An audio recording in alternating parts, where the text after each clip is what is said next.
Do you remember your first day of school? The details, what you wore, who you met, how you felt. Here's the disturbing truth. That memory is probably fake, not completely invented, but reconstructed. Every time you remember something, your brain rewrites it, changes details, adds information that wasn't there, deletes things that were, and you have no idea it's happening. That childhood memory you cherish? It might be a story you created decades later. That traumatic event you can't forget. Half of it might never have occurred. Welcome to the science of false memory, where your brain is the world's most convincing liar, and you're the only one who believes it.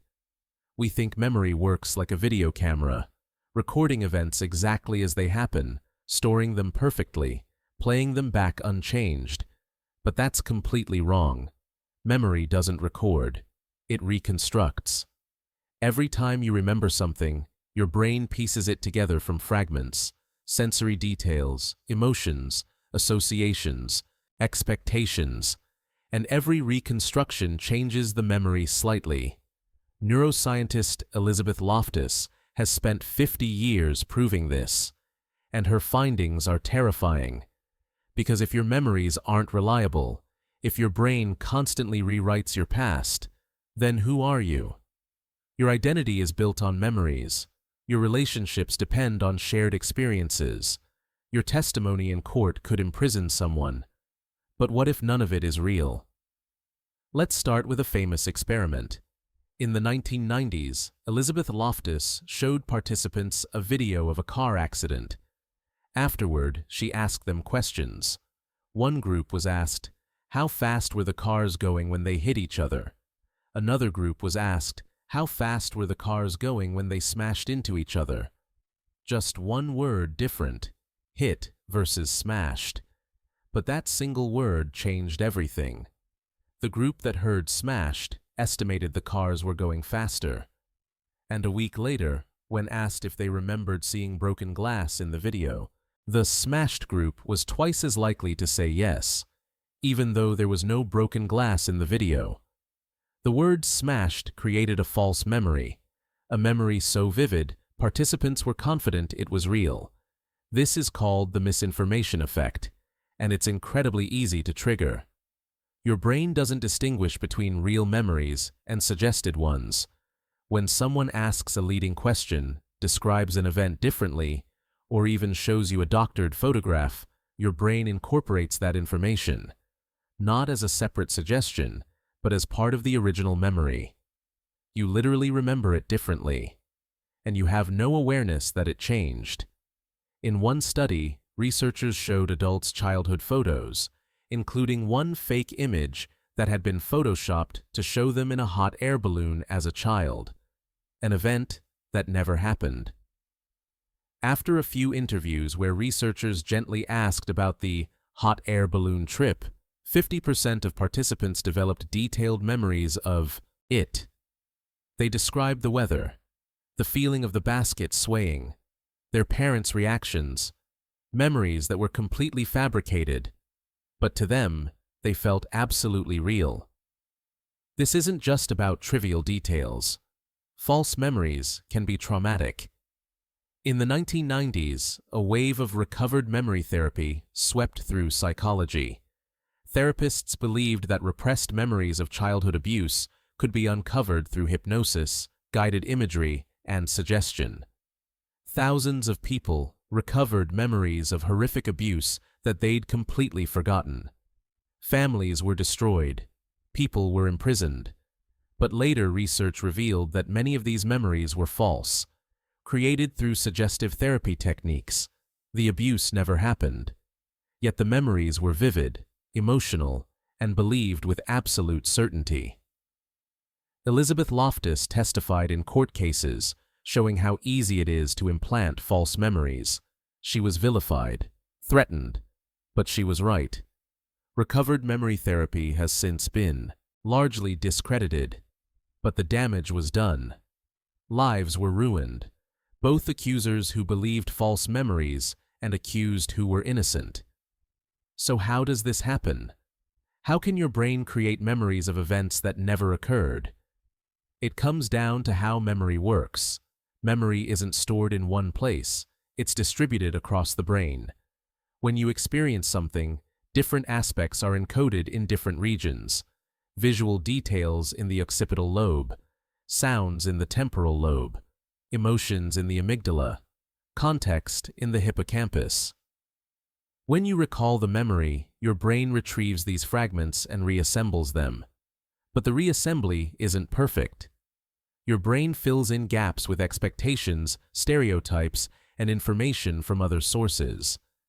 It's like a jigsaw puzzle where half the pieces are missing, so your brain just makes up new pieces that fit.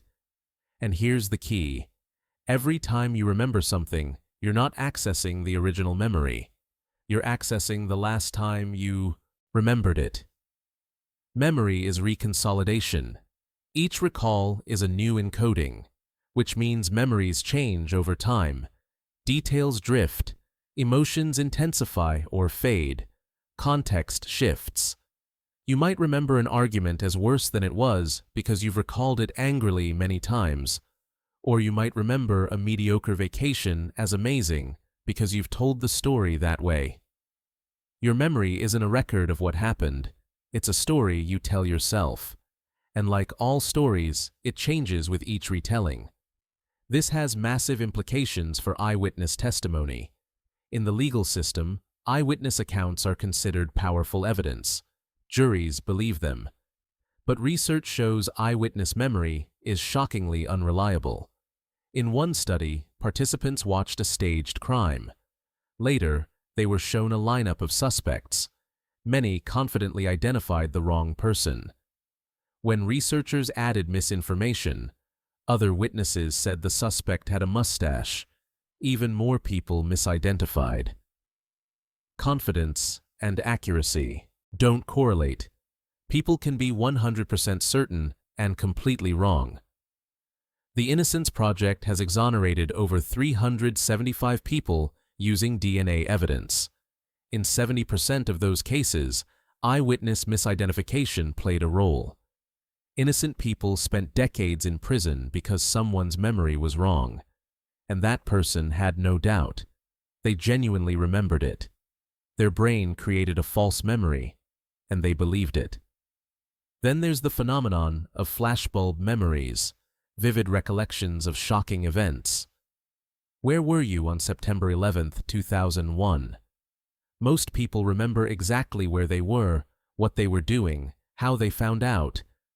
These memories feel incredibly clear, like they're burned into your brain. But studies show flashbulb memories are just as unreliable as any other memory. Researchers surveyed people the day after 9/11, asking them to describe their experience. Then they surveyed the same people years later. The memories had changed, dramatically. People remembered being in different locations, hearing the news from different sources, feeling different emotions, but they were confident. They swore their current memory was accurate. Even when shown their original account from the day after, some insisted the later memory was correct and the earlier one was wrong. The memory felt so vivid, so real, that it overrode objective evidence. Why does this happen?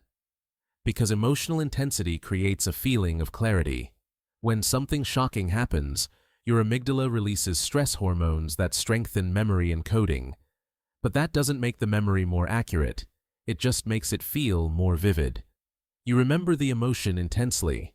But the details? Those are just as prone to distortion as any other memory. Your brain mistakes vividness for accuracy. And so do you. Now let's talk about the Mandela effect, collective false memories shared by large groups of people. It's named after Nelson Mandela because thousands of people remember him dying in prison in the 1980s. They remember news coverage, riots, a funeral. But Mandela didn't die in prison. He was released in 1990 and became president of South Africa. He died in 2013. Yet people vividly remember an earlier death. Other examples. Many people remember the Berenstain Bears spelled Berenstein. It's not. Some remember Darth Vader saying, "Luke, I am your father." He says, "No, I am your father." People remember Monopoly Man having a monocle. He doesn't. These aren't just mistakes. They're confident, detailed memories shared by thousands. How? Some people jokingly suggest parallel universes. Maybe we shifted timelines and remember the old one. But the real explanation is simpler: collective confabulation. Our brains use schemas, mental templates, to fill in gaps. Monopoly Man is an old rich man. Old rich men in cartoons often wear monocles, so your brain adds one. The Berenstain spelling fits common Jewish naming patterns, so it feels right. Luke, "I am your father," is how the line is always quoted, so you remember it that way. Once these errors spread through culture, through misquotes, memes, discussions, they reinforce each other. Social contagion of false memory. Everyone remembers it wrong the same way, which makes everyone more confident they're right. Then there's source confusion, remembering information correctly but forgetting where it came from. You might have a memory of visiting the Grand Canyon as a child, but actually you saw photos, heard stories, maybe watched a documentary. Your brain combined those sources into a memory that feels firsthand. This is especially common with childhood memories. Young children can't always distinguish between things they experienced and things they were told. As adults, we remember the story, but we've forgotten it was a story. It's become a memory. Imagination inflation is another mechanism. If you imagine an event vividly enough, your brain starts treating it like a memory. In experiments, people who repeatedly imagined performing an action, like breaking a toothpick, later remembered actually doing it. The act of imagining created neural patterns similar to real memory encoding. Your brain can't always tell the difference between imagining and remembering. Both involve constructing mental images. Both activate similar brain regions. The more you imagine something, the more real it feels. This is dangerous for anyone undergoing suggestive therapy, hypnosis, or even intense interrogation. If you're pressured to imagine a scenario repeatedly, you might start remembering it. Let's talk about childhood amnesia. Most people can't remember anything before age 3. Why? Your hippocampus, critical for forming long-term memories, isn't fully developed. But also, your sense of self is forming. Without a coherent self-concept, memories don't stick. And yet, many people claim early childhood memories. Psychologists are skeptical. Studies suggest most memories from before age 3 are reconstructions based on photos, stories, and later experiences. You think you remember being a toddler, but you're remembering the story your parents told, the photos you saw. Your brain stitched them into a false first-hand memory. This gets even weirder with memory implantation. In controlled experiments, researchers have implanted entirely false memories into participants. One famous study convinced people they'd been lost in a mall as a child, an event that never happened. Using fake family testimony and suggestive interviewing, researchers got 25% of participants to develop detailed false memories. They described the mall, the panic, the kind stranger who helped. It felt real because their brain constructed it using real memory mechanisms. If researchers can do this in a few sessions, imagine what happens over years of suggestion, social reinforcement, and self-repetition. Now, you might be thinking, sure, memory is imperfect, but I know what's real in my life. Do you? Try this. Think of a vivid memory from your past. Something important. Now ask yourself, how many times have you recalled this memory? Have you told the story to others? Looked at photos from that event? Each time, you're not accessing the original, you're reconstructing. And each reconstruction is influenced by your current emotions, knowledge, and biases.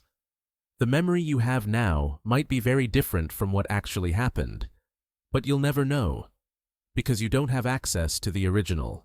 It's gone, overwritten. This creates an identity crisis. If your memories define you, but your memories are unreliable, then who are you? Are you the person who actually had those experiences, or are you the person who remembers having them? Philosophy calls this the problem of personal identity over time, and false memory makes it worse. Because not only do you change over time, but your memories of the past change too. The person you think you were might not have existed. You're constantly rewriting your autobiography, and you don't even realize it. In relationships, this causes conflict. You and your partner remember the same argument differently. Not because one is lying, because you both reconstructed the memory through your own perspectives, emotions, and biases. You genuinely remember them saying something hurtful. They genuinely remember saying something else. Both memories feel real. Both might be wrong. The original conversation is gone. Only two incompatible reconstructions remain. How do you resolve that? You can't, because there's no objective record, just two subjective memories, both convinced they're right. Therapists have to navigate this carefully. Clients come in with memories of trauma. But are those memories accurate? Or have they been distorted, exaggerated, or even implanted by well-meaning but misguided previous therapy? Responsible therapists don't assume memories are literal truth. They work with the client's experience as they remember it, while acknowledging that memory is fallible. But some therapists still use suggestive techniques, and some clients desperately want to find an explanation for their suffering. The combination can create false memories that feel real, and once created, they're incredibly hard to shake. Even when confronted with contradictory evidence, people cling to false memories. Because the memory is their truth. It's part of their identity now. So, what do we do with this knowledge? First, humility. Recognize that your memory isn't perfect. You might be wrong about details, about timing, about who said what. Be open to correction. Second, corroboration. Don't rely on memory alone for important decisions. Check records. Ask others. Get objective evidence when possible. Third, compassion. When someone remembers things differently, they're not necessarily lying. They might genuinely remember it that way. Memory is subjective. Finally, awareness. Be cautious of situations that can create false memories, leading questions, suggestive therapy, repeated imagination, social pressure. Your brain is vulnerable. Protect it. But here's the paradox. Even knowing all this, you can't stop it. You can't remember correctly just by trying harder. Memory isn't a skill you can improve by being careful. It's a fundamental limitation of how brains work. You will continue to misremember. You will continue to fill in gaps, adjust details, and overwrite the past.